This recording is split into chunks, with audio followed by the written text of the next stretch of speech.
Praise the Lord. ஆண்டவராக இயேசு கிறிஸ்து நாமத்திலே வாழ்த்துகிறேன். தேவனுடைய பிரசன்னமும் வல்லமையும் உங்களை நிரப்புவதாக. எரேமியா 17:7 கர்த்தர் மேல் நம்பிக்கை வைத்து கர்த்தரையே நம்பிக்கையாய் கொண்டிருக்கிற மனுஷன் பாக்கியவான், அவன் அதிர்ஷ்டக்காரன், அவன் மேலானவன், உயர்ந்தவன், சிறந்தவன் என்று வசனம். கர்த்தர் மேலே நம்பிக்கை வைத்து அதில் 17:5 மாம்சமானதை தன் புயபலமாக்கி கர்த்தரை விட்டு விலகிற மனுஷன் சபிக்கப்பட்டான். தன் மாம்சத்து மேலே நம்பிக்கை, தன் மனுஷர்கள் மேலே நம்பிக்கை. சிலெல்லாம் என் சொந்தக்காரர் இருக்கான், உறவுக்காரர் இருக்கான், என் ஜாதிக்காரர் இருக்கான்.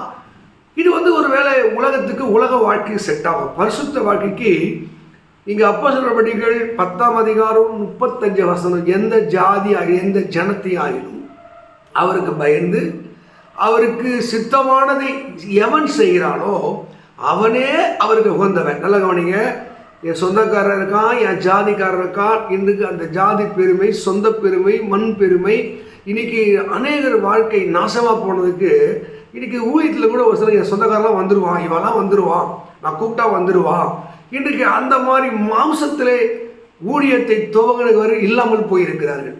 இதைத்தான் சங்கீதக்காரன் 118 அங்கே இப்படி சொல்கிறாங்க. 8 சொல்கிறாரு, மனுஷனை நம்புவதை பார்க்கலும் கர்த்தர் பேரிலே பற்றுதலாயிருப்பது நலம். ஏன்னா பொய் சொல்லக்கூடிய மனுஷன், மனமாறக்கூடிய மனுஷன், சொன்ன பிறகு சொல்லேன்னு சாதிக்கக்கூடிய மனுஷன், என் உயிரையே கொடுப்பேன்னு சொன்ன மனுஷன் உயிர் எடுக்க துணிகிறவர். அதனால்தான் மனுஷனை நம்புவதை பார்க்கலும்.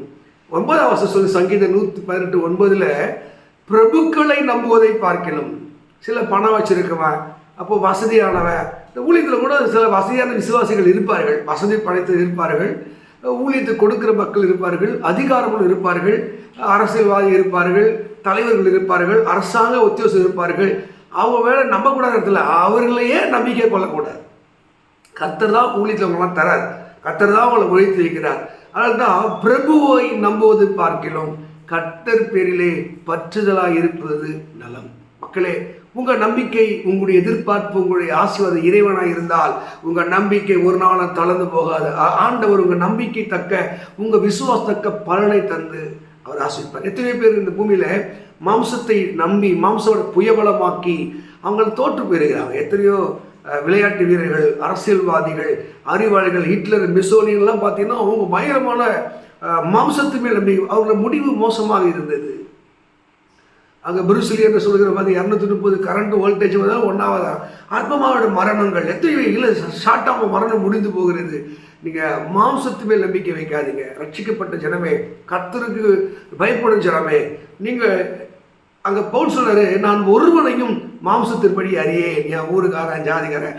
எவன் கர்த்தருக்கு பயந்து நீதியை நடப்பிக்கிறானோ அவனே அவருக்கு உகந்தவன். அப்போ உங்கள் வாழ்க்கை வெற்றியாக ஜெயமாய் மாற வேண்டும் என்றால் உங்கள் நம்பிக்கை யார் மேல் இருக்கிறது? ஏன் ஆசீர்வாதம், ஏன் உயர்வில்லை? பிரபுவை நம்புவதை பார்க்கலாம். சரி, ஆளுகை செய்வனுடைய முகத்தரிசனத்தை நாடு அநேகர், ஆனால் அவனுடைய நியாயம் கர்த்தரால் தீரும். எந்த மனுஷனை இவரால் தீர்த்துருவார்? அவருக்கு இல்லைங்க. தேவன் உங்கள் நியாயத்தை தீர்க்க விட்டால் எதுவுமே நடந்திட முடியாது. தேவ மக்களே, கர்த்தர் மேல் நம்பிக்கையா இருங்க, அவரை நம்பிக்கையை கொண்டு வாழுங்க. கர்த்தர் உங்களை பாக்கியவனாய் பாக்கியவதையை மாற்றி இதுவரைக்கும் இல்லாத ஒரு மேன்மை, இதுவரைக்கும் இல்லாத ஒரு கணம், இதுவரைக்கும் இல்லாத வளர்ச்சி, இதுவரைக்கும் இல்லாத உயர்வை தந்து கர்த்தர் உங்களை ஆசைப்பார். இந்த வசனம் உங்கள் வாழ்க்கையில மாற்றத்தை தருவதாக. ஆமென்.